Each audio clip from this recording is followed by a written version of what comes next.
England star in race against time for British and Irish Lions selection after latest injury blow. Northampton Saints star George Furbank is out of this weekend's Champions Cup semi-final against Leinster and is now in a race against time to be fit for either England or the British and Irish Lions this summer. The fullback returned to action for the Saints' quarter-final win over Costers, scoring one of his side's 7 tries in the 51-16 win, but he appeared to take a knock on his arm in the act of scoring and was later taken off. He has not featured for the Saints since. George Furbank out of Champions Cup semi. Speaking to members of the media ahead of his side's visit to the Aviva this weekend, Saints director of rugby Phil Dowson confirmed the news his star back would again be absent. "George won't play this weekend," Dowson said. "He's struggling to get over that arm break, and getting back into contact is hard for him as he keeps getting whacked. It's very painful. I've asked the physio about 485 times if he can play, and the physio has said no every time."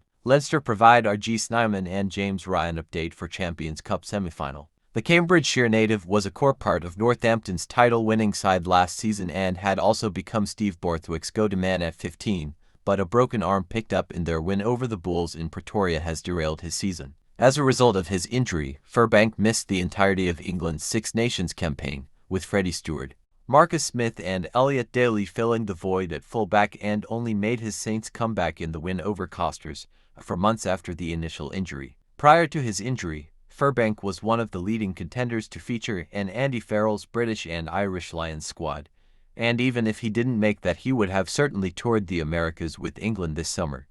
However, this latest injury concern puts him in another race against time to be fit. "It's week by week," Dowson said. "It's clearly painful, and we don't want to make it any worse. We're trying to manage it conservatively."